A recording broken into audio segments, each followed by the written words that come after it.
من هیچ پەیوەندیەکم بە رووسیاوە نییە. هەمووان دەزانن ئەمە فێڵێکی دیموکراتەکان بوو بۆ ئەوەی بیانۆیەک بۆ دۆڕاندنیان لە هەڵبژاردنەکە بدۆزنەوە. دۆناڵد ترامپ بە درێژایی ساڵی ڕابردوو دژی ئەو تۆمەتانە بوو کە سیاسەتێکی نەرمی هەبووە لەگەڵ کرملن کە ڕەنگە بەهۆی ئەوە بێت رووسیا یارمەتی داوە بۆ شکستپێدانی هیلاری کلینتن لە هەڵبژاردننی سەرۆکایەتیدا. لە مانگی 1-2 هەفتە بەر لەوەی ترامپ سوێندی یاسایی بخوات، ئۆفیسی بەڕێوەبەری دەستگای مخابەراتی ئەمریکا جیمز کلاپەر لێکۆڵینەوەیکی بڵاو کردەوە کە FBI، CIA و NSA پێکەوە ئەنجامیاندا بوو، تیایدا هاتبوو ڤلادیمیر پوتین هەوڵی داوە دڵنیا بێت لەوەی ترامپ سەر بکەوێت. و هەروەها ئەوەشی تێدا بوو کە پوتین فەرمانی هەڵمەتێکی داوە بۆ بێمتمانەکردنی هیلاری کلینتن و بەڕوونی وتوێتی دەیەوێت ترامپ سەر بکەوێت. ئەم ئەنجامە لێکۆڵینەوەیکی دەست بەجێی کۆنگرێسی لێکەوتەوە. لە مانگی 3دا بەڕێوەبەری FBI پشتڕاستی کردەوە ئاژانسەکەی دەستی بە لێکۆڵینەوەی کردووە لەسەر شیانی پەیوەندی تیمەکەی ترامپ لەگەڵ کرملندا. پاش ماوەیەکی کەم ترامپ کۆمی لەسەر کارەکەی دەرکرد. ئەمەش بوو بەهۆی دەستنیشانکردنی ڕاوێژکاری تایبەت ڕۆبرت مولەر لەگەڵ دەستپێکردنی لێکۆڵینەوەیەکدا ژمارەیەک لە کاربەدەستانی هەڵمەتەکانی هەڵبژاردننی سەرۆک ترامپ دانیان بە تاوانەکانیاندانا. لە هەندێک باردا کردارەکان و وتەکانی سەرۆک ترامپ لەگەڵ یەکدا نەدەگونجان.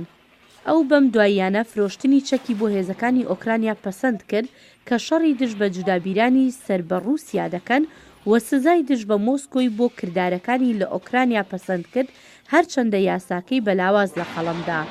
بەڵام لە وتارەکانیدا هێشتا باز لە باشکردنی پەیوەندیەکانی لەگەڵ کرملندا دەکات. هەز دەکەم هەبوونی پەیوەندی دۆستانە لەگەڵ رووسیا بە پێچەوانەی ئەوەیە هەمیشە لە شەردا بین لەگەڵیاندا. سەرمایەکە بۆ جیهان و بۆ وڵاتەکەمان نەک مەترسی.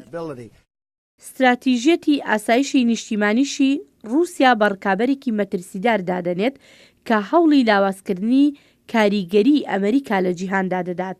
بەڵام لە وتارێکیدا سەرۆک ترامپ باسی لە دروستکردنی پەیوەندیەکی هاوبەش کرد لەگەڵ پوتیندا.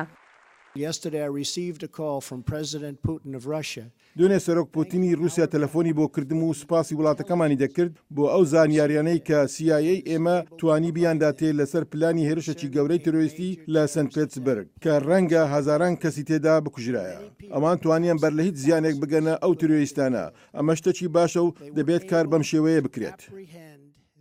شارەزایان دەڵێن رووسیا بووە بە پرسێک کە چاودێری هەموو هەنگاوەکانی ترامپ لەسەری دەکرێت، بۆیە ڕەنگە ئەو هەوڵ بدات تونتر بێت لەسەر کرملن. وەک ئەو وایە کە هەوڵ بدات کارێک بکات خەڵکی بیری خراپتر لە پەیوەندیەکانی لەگەڵ ڤلادیمیر پوتین نەکەنەوە. بەم دواییانە بینیت کە ڕێگەی فرۆشتنی چەکی بە ئۆکرانیادا. ئەمە شتێک بوو کە بۆ چەندین ساڵ بەڕێبەرایەتی ئۆباما ڕێگری لەکرد بوو. لە کاتێکدا ئۆکرانیا داگیر کرا. ئەمە هەنگاوێکی زۆر بەهێز بوو. چاوەڕوان دەکرێت دووهەم ساڵی سەرۆک ترامپ لە ئۆفیس هەروەکو یەکەم ساڵی بێت و مەسەلەی رووسیا باڵ بکێشێت بەسەر بابەتەکاندا لە کاتێکدا لێکۆڵینەوەی ڕۆبرت مولەر بەرەو کۆتایی دەچێت.